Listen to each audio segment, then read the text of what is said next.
English professor gave her by a police officer for speeding, and the officer asked her why she had been going so fast. The English professor cleverly quotes Robert Frost to the officer. I have promises to keep and miles to go before I sleep. He, knowing Robert Frost, smiles and says back, well, miss, Frost chose a road less traveled, and unfortunately for you, this wasn't it. Today I'm presenting biographical information about Jeff Strite, an excerpt from his sermon, A Word to the Wise on Dealing with the Wicked, and we'll close with a personal response. I will begin with a brief biography of the author, Jeff Strite. Jeff Strite was born in Angola, Indiana in 1968. He grew up in a religious family and attended Purdue University for 2 years, studying psychology, sociology, and philosophy. Strite is a well-known and liked preacher in Indiana. He spent an additional 4 years attending the university at Great Lakes Bible College in Lansing, Michigan, where he graduated summa cum laude with a bachelor's in New Testament studies. Strite is now a preacher for the Church of Christ in Logansport, Indiana. His church is affiliated with Christianity and Evangelist Missionary, and has been preaching for roughly 21 years. I will now present the historical background of the sermon. This sermon was not preached for a specific event in history, but as a part of a series, A Word to the Wise. Therefore, much historical background is not provided. I will now present an excerpt from the sermon, A Word to the Wise on Dealing with the Wicked, by Jeff Strite. When Jesus was on earth, he declared, wide is the gate, and broad is the road that leads to destruction, and many enter through it. But small is the gate, and narrow the road that leads to life, and only a few find it. Matthew 7:13-14. Wise and righteous people seek the road less traveled, and they find life and rest for their souls. But the foolish and the evil seek the popular road, and they end up finding discord and destruction. And that's part of the message from Proverbs 24, verses 16, 17, 20, and 22.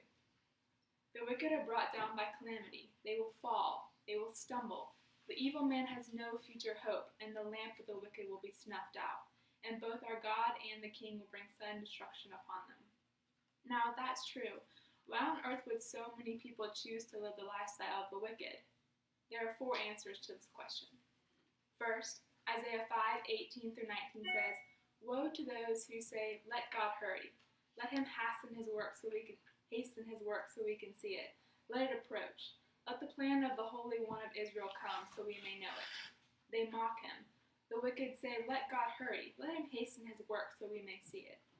Second, Isaiah 5:20 says, woe to those who call evil good and good evil, who put darkness for light and light for darkness, who put bitter for sweet and sweet for bitter. You see, the wicked try very hard to make evil things sound normal and good, but evil things aren't good or normal. Third, Isaiah 5:21 says, woe to those who are wise in their own eyes and clever in their own sight. Many try to mask their heresy behind the curtain of scholarship and convince themselves of how smart they are. The last reason people choose the wide-gated evil is because they create evil heroes. Woe to those who are heroes at drinking wine and champions at mixing drinks, Isaiah 5:22. Now, the problem for Christians is that wickedness can be very appealing. Proverbs 24:19 warns us about that reason. Do not be envious of the wicked. There's one more command in Proverbs 24:7-18 about how to deal with wicked people. Do not gloat when your enemy falls, when he stumbles. Do not let your heart rejoice, or the Lord will see and disapprove and turn his wrath away from him. In God's eyes, to rejoice over the downfall of our enemies is unworthy of us. Jesus states in Luke 9, for the Son of Man is not to come to destroy men's lives, but to save them. Take Saul, for example. Jesus told Ananias to speak with Saul, his enemy. The result was the baptism of a man who was an enemy, but who later became one of the greatest leaders in the early church.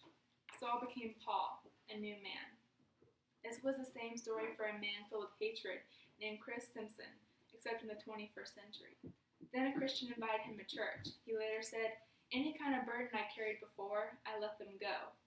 So because somebody cared enough to reach out to him, Simpson left his hatred behind him. He became a new man like Saul, and like so many before him can become.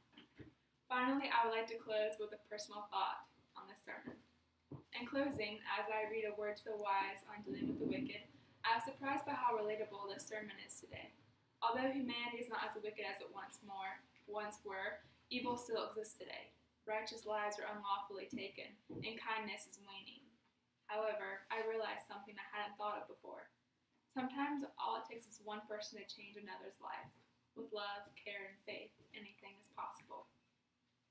I hope this sermon has persuaded you to have compassion, love, trust, and the guidance of God to lead you to change people's lives as well as your own, as it has for me. Sorry, I had a prayer. Okay. Please pray with me. Father, thank you for all you have given me and the people in this room. Please let the message I have given today be received. Thank you. Amen. Hold on.